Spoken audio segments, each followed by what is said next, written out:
Yeah. Okay. So good morning, everyone. Welcome to the YLG Talks. I'm Christina Murray. I'm a past chair of the YLG, and I'm the business development manager at Budget Demolition. The YLG is a committee of the Hamilton Halton Construction Association, and we're focused on helping young ones in the industry to build strong and lasting relationships within the industry and develop the skills that we all need to become future leaders. We like to have fun, but we also like to learn. So this is one of our learning events. First, I'd like to introduce some of our YLG committee that's on this morning. We have Gavin Oakes, he's a co-chair. Neil Isninger, he's also co-chair. Aaron Bessling is a past chair. Christina Sorba, I don't see Santi. Let's see who else do we have here. Aaron Gorka also, he's presenting. So, and before we get started, we wanted to take a minute and thank our event sponsors. So we have Simpson Weigel Law, we have MTE Consultants, Aaron Group of Companies, Budget Demolition, Bessling Mechanical, and the Guarantee Company. We want to thank them for their ongoing support. With their support, we were able to focus on making sure that we're curating excellent events and not having to worry about the other end of business. Anyway, so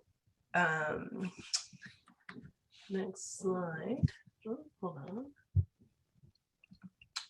So we have a great lineup for you this morning. We have our very own Aaron Gorka, and then we have, following him, we have our returning speaker, Ray Gallant. In between each session, we'll have a Q&A for each speaker, and please feel free to send your questions through at any time. We'll make sure we address them when the speaker is done. So Aaron Bessling, you want to introduce Aaron Gorka? Yeah, so Aaron Gorka is going to be starting us off. Aaron Gorka is from a family business focused on HVAC and building automation systems. He's going to be talking about 5 viral control measures that you can trust for recirculated air when it comes to COVID-19 and controlling that. So via the evolving new science, engineering, and technology to protect our community from COVID aerosol spread. So yeah, we're in for a treat. Aaron's a friend of mine and a partner in industry. So I'm very much looking forward to it. So Aaron, take us away. Thanks, Aaron. Everybody see my screen. So thank you to the YLG and absolutely for bringing me aboard and giving me the opportunity to share some really important measures that I've been learning about over, basically since COVID started. And of course, thank you to HHCA and, happy birthday. It's not every day you turn 100. On that, there's going to be a lot more information coming out about the 100th year. Obviously, COVID kind of threw a wrench in it. But just trust me, stay tuned on HHCA YLG because there's a lot coming down the tubes. As Aaron mentioned, I'm in a family business. My dad started our company, heating and air conditioning service technician, in 1993. I was just 3. I carried his tools. I did not do the trade school thing, but did go to business school and at Brock and learned a lot about how to grow a business and how to do it specifically within the trades. In March, COVID hit. We don't really need to relive this whole, crappy scenario that we've been into. But throughout that time, the first thing I did was reach out to the US and some of the contractors that look after the hospitals down there and start to see what, if hospitals do it, it's going to make its way commercially and industrially. So this is what I've learned over the last few months. You basically, you got 4 main options as main steps. We're going to focus on item 3 primarily because this is the high-tech virtual control zones. There's some pictures over to the right, that illustrate, everything, all the technologies that I'm talking about. Ultimately, the first solutions that came out were 1 and 2, going from MERV 8 filters to MERV 13. Basically what that means is if you take out an air filter from your furnace and you hold it up to the light and you can really see through it, that's not going to catch too much of anything, long hairs and animal hairs, basically. MERV 13 or MERV 8s even, they're what we call pleated filters. And, typically, at least when you put them in, they're white and you cannot see through them. The higher standard of MERV, the more it's catching, all the way up to HEPA. Challenge is most air handling units commercially cannot handle, MERV 13 filters or anything higher than the MERV 13. It causes pressure drop in the system, which basically means that you're not going to be getting air to the places that need it, and you could be wearing down your equipment as well. The motors have to work harder. They're going to wear down sooner. MERV 13 are about 3 times as much as MERV 8s. They catch, probably the most important portion here is that MERV 13 is only going to catch about 31% of a flu virus, compared to MERV 8, which is 10% of a flu virus. These are stats that were available, and I have an illustration later. But clearly, you can see this is not going to be a sufficient option to protect you against COVID, not from a recirculated air perspective. Now, on the flip-flop of that, we can go into building controls, primarily related to fresh air and humidification control. Now, the first variable I mentioned is fresh air. Consider everything that you heat, all fresh air you bring into your building needs to be tempered, heat and cooled. And if you think about outside right now, imagine your energy bills. So opening fresh air, while it was the best first move that you could make, basically increasing your economizer settings and or looking at building control solutions in the same animal, demand control, ventilation, and other strategies. So the first action item of COVID, while fresh air was an option, basically right in those swing seasons, is assure your economizers are functioning properly. I learned about economizers about 15 years ago, and the manufacturers were coming into our office and presenting them to us as major energy saving options by reducing the amount of fresh air you actually bring into the building. This is great for energy, not good for COVID. So we've used economizer settings now in the Catholic School Board actually to open up and give them more control over their fresh air while protecting the integrity of the equipment, frankly.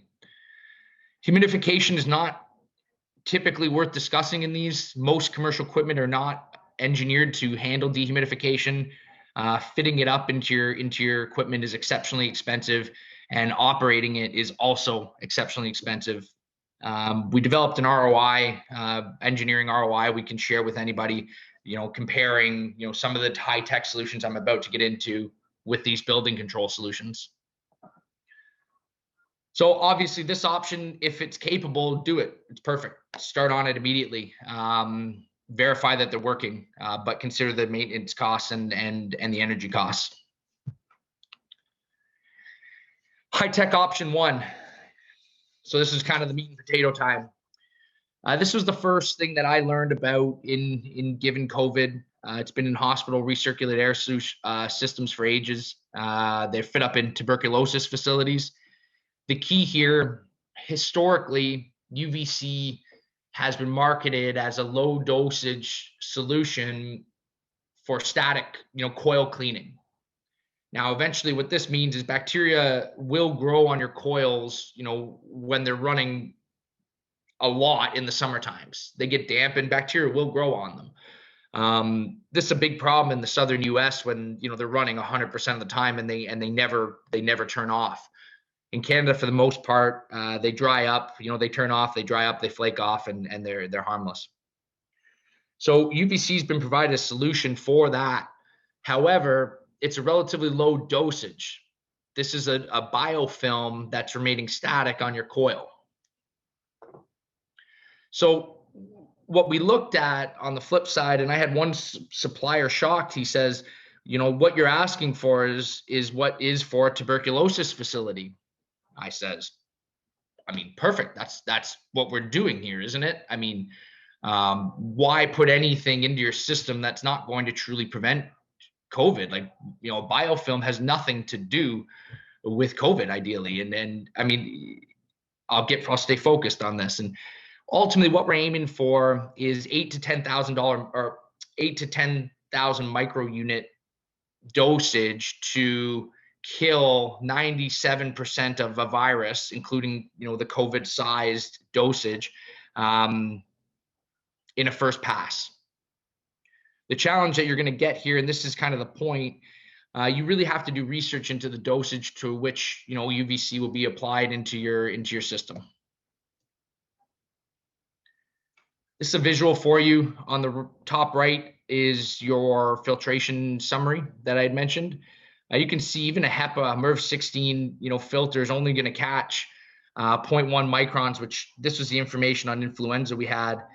COVID, I believe, is say 0.12, and so it's around the same size. And you got to look right at, even if you look in the top right here, with the proper UV dosage, you know, first pass, no filtration whatsoever, you have the ability to kill or deactivate 97% of the virus. There's different options. It all depends on your air handling unit. This is all 100% dependent on what's available to fit up in your system. So if you are interested in exploring this option, site visits required. It tends to work better on older equipment with a lot, and bigger equipment with a lot of space between the heating and cooling coils. Option 3B, ionization. A very old technology, been around for years. A contractor in Atlanta I was working with, they, for several reasons I'll get into, believed in the ionization strategy before UVC, and they ran with it, which was it was good that they did, because I could learn about it that way. Basically, the way it works is by charging ions in the air to do a few things. It can clump into molecules in the air, making them bigger, and therefore make filters more effective. It's also scientifically shown in test environments, which is the key here, to be able to pull apart and therefore rendering the DNA of a virus and rendering it unspreadable. Very similar to which UVC will zap it, and the ionization basically grab it and pull it apart. My big challenge with this with the ionization is I haven't found any research yet that shows me that 10,000 ions is more effective than 100 ions. Customers or end users were intrigued by it through Atlanta because you can at least measure the molecules, and at least you can measure it versus UVC where you're kind of trusting it. But again, I haven't found the ability to say 10,000 ions more effective than 100 ions within an airstream of X CFM and the general occupied area of X in relation to the effectiveness against COVID. So that's what we don't have on the ionization. It is a more cost-effective solution than your UVC. There's all sorts of different technologies here. I have bought one of these small in the bottom right corner, one of these small ones before. I stayed in a pretty scungy hotel in Atlanta, and it was moldy actually. And I bought one of these things at a controlled distributor and tried it in the room, and it did work. It did help the air quality. Like it was exceptionally noticeable, and it was quick. If you're going to apply it in your commercial space, more than likely it's going to go across the coils and fill your air. Now, I have also learned that these need to be downstream of filters. I was told, based on the next technology, that the filters will catch them. So option 3 comes out of Mohawk, actually. They're running a program there. It's escaping my name right now, my brain right now, but they're partnering with a company in Stony Creek, and they're putting this across school boards, Grand Erie, and I believe there's at least one others. And this is a combination technology. When I learned about it, it kind of logically makes sense when you've been living this. You know, it combines several different applicable technologies and adds in a unique patent and approach. So with any product, you naturally, in those senses, you're sitting with a differentiator, and I think they're working on proving it, and it is going. It's a very affordable solution. It's an easy install. The unique solution here is hydroperoxide and ions. Essentially, this activates the air and filling rooms basically with deactivating, like virus deactivation. There's a reported, I like this, it's a great visualization, is a sneeze shield, 3 feet, and there's a little I think it's a little girl, and she's sneezing, and you can see the the aerosol spread, which is what we're discussing here, and it claims to be able to hold that within 3 feet by either deactivating it, within that 3 feet, or creating an active pressure bubble. That's about what I know so far. It's intriguing. We're looking at applying it. I'll give you an idea about what it looks like. The manufacturer has, since I built this slide, has told us that they've discontinued everything except this left-hand one here, the Remy Halo. This big one was for commercial. They've discontinued in favor of this solution. It sort of makes sense if you ask me. This will work from anything between 1,000 CFM to 6,500 CFM, which is almost every rooftop unit or residential equipment. And they're telling us that you can add it in. So if you have a bigger system of more than 6,500 CFM, put more. If it's super important, they've said double it, right? So obviously I have a similar challenge with this as the ions, because it's not you need 10,000 microwatts or micro units to deactivate COVID. There's science behind it, but it's a little less, you can get my analogy visually. So this is from the Remy Halo technology. So this is obviously marketed, in their favor. However, it covers several of the options that we discussed here, and it kind of again shows you that logical go-to that, well, this must work best. I do love that it shows the effectiveness of UVC here, because I've seen other ones via like a bipolar ionization product or any of these ionizers that really knock the UVC. But this one's actually pretty honest about it, and it does prove it well. It also gets in nicely to show you that the ionization solutions are effective. But I mean, based on their analysis in October, which is very accurate science, Remy Halo wins. So finally, the last option here is back into low tech. This is standalone portable units. I'm going to skip to some pictures of them, and I have one of these small Honeywell ones. You can get them at Home Depot in my house. Ultimately, humidity is important because the virus, ideal humidity is between 40 and 60%. I've heard 45 and 65%. And ultimately what it does is holds the virus lower and keeps it less risky.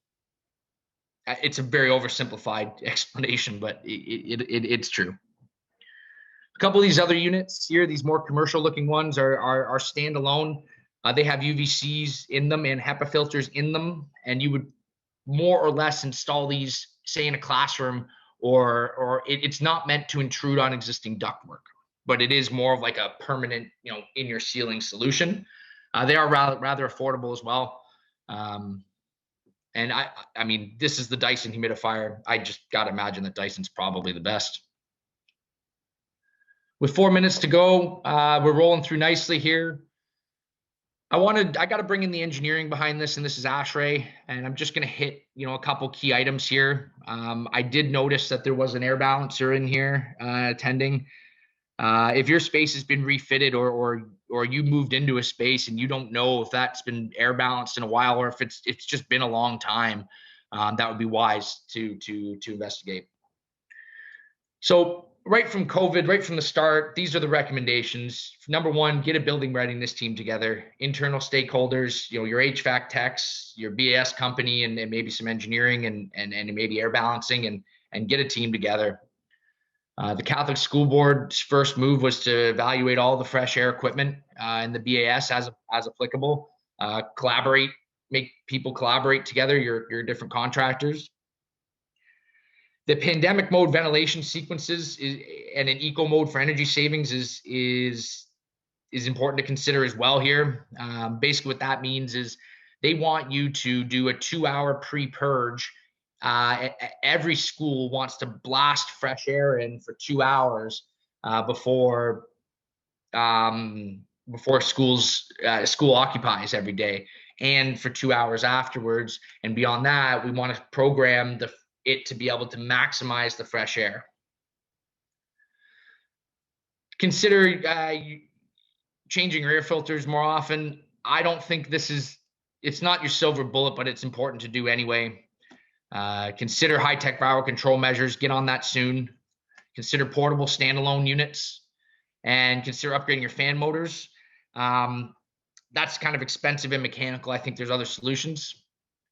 Overall, get going on this today. Check all your primary air handling equipment. Confirm all your economizers. Increase the fresh air as you can. Be careful with it. You can wreck your equipment. So you have to engineer it and do it right. Upgrade your filters. MERV 11 are far more available and are going to do okay. Consider increasing the filter changes. Get sized up for the viral control measure. Investigate standalones. And seriously, always consider the science and engineering communities behind everything you're working on. There is snake oil being sold out there. So read the science. Better than nothing's not good enough. And I think we have to start somewhere. So thank you all for your time today.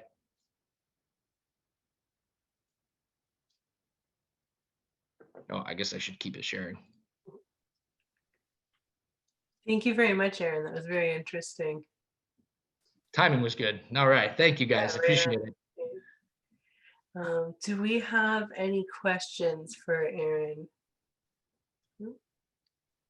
Aaron Bessling, I've unmuted you. Awesome. So Aaron, great presentation. Thanks so much. Really appreciate all that information.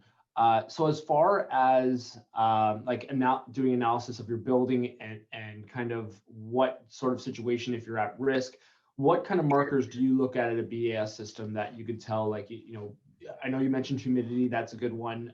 Is there anything else that you would look at and say, hey, you should be doing something sooner rather than later, or you're at more risk than a typical building sort of thing? That's a great question, Aaron. Thank you. So when you're looking at the automation system, the first kind of questions you want to look at is, what sensors do we have installed? Is it just temperature? Do we have humidity in the space? Like, do we have a space humidity sensor, a return air one? Do we have CO2 in the air? Right, then we can really tell how many people are in the space. And then from there, from a remote checking perspective, what we want to see is commanding, those outside air dampers through the actuators, commanding them wide open and closed to these to max min, and seeing how it reacts, watching the supply air sensor react as well. So what we want to do from the BAS is check its functioning and then consider more different sensors you can put in that would read, holy smokes, we need to put it into high ventilation mode, for example. Awesome. Beautiful. Thank you so much. Thank you. Any other questions that we have? Gavin, just let me unmute you. Perfect. Aaron, so a lot of what you're talking about is obviously retrofitting existing systems in response to COVID. Yeah. Are you seeing any movement within the industry or trends where this kind of technology is going to be becoming mandatory in systems moving forward? Yes, I condensed a longer version of this presentation in here, and so the best analysis here, and any older people involved here will remember that, is when the San Francisco bridge fell, or that big earthquake, and everything fell apart, and then they made everything here where we have no earthquakes, seismic, all that seismic fitting that they put in, it skyrocketed the cost of jobs, and in Ontario, different places, it meant nothing. I suspect that all the equipment, like ASHRAE is going to have all the equipment pre-fitted with this stuff in the future. Absolutely. Like, it's going to become a design standard where whether they have the right dosage of UVC and ionizers and this REMI thing or whatever, I think manufacturers are going to have all this in it in the probably next 3-4 years, maybe sooner. How do you think that's going to impact the cost of systems? Is there going to be a significant increase in costs moving forward? You know what? If they do it in the manufacturing at like, say, York or Trains level, I think it'll be fairly cost effective. Fitting it up, it depends on the solution. Okay, so I'll give you an example. We did some big commercial buildings. I'll just, client, sake, but we did some big commercial buildings. We sized them up for UVC, and they're big equipment. Some of them old, some of them new, but big ones, which lots of space. and it was about $10,000 a unit to fit it up installed, but in these equipment. So I think if they do that at a factory, it's going to be a lot less than that. But even the ionization and the REMI, you're still looking, anywhere, but you're under $5,000 to install it, but it's still, about that per piece of equipment, say. So I don't think it's gonna. I just think it's gonna happen. It is what it is, just like the seismic. Perfect. Thank you, Aaron. Any other questions?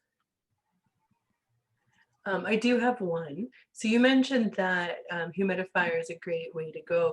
Is that kind of like for residential, that's probably the best thing that we could do without changing our system too much, is put a humidifier in? I'm talking, if you're going to fit up, like say your furnace or your home air handling unit, I would look more towards an ionizer or a UVC solution, because you're going to be under residential, you're into about $3,500, say. Let's just use that as a purpose.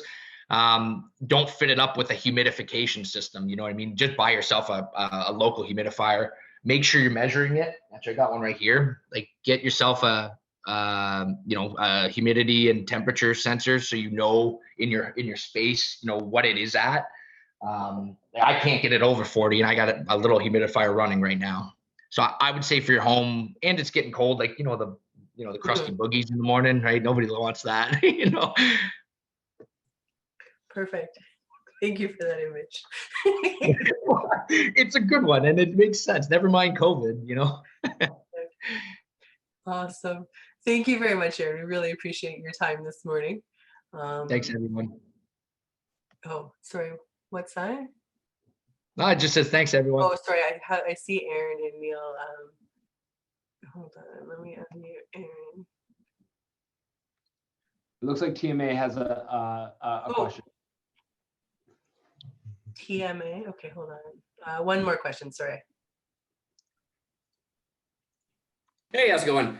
A quick question. I've noticed, especially now in the the COVID whatever, a lot of buildings, especially the building maintenance technicians, they've just been in outside air dampers basically wide open to get the most amount of ventilation into the system. How many issues are we going to see coming into this, especially in the winter season when we get into minus temperatures of people freezing out coils?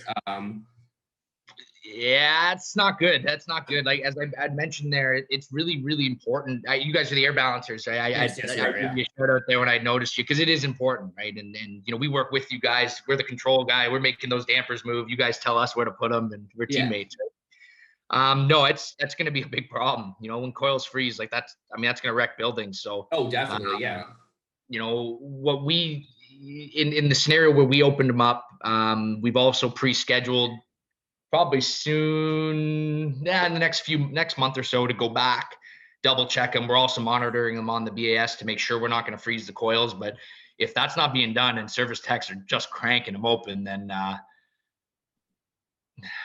there's going to be a lot of equipment out there. Honestly, like more times than not, you should see a lot of places, especially a lot of places, their HVAC units are in, poor condition over the last 20 years, and they're just making patch fixes on everything.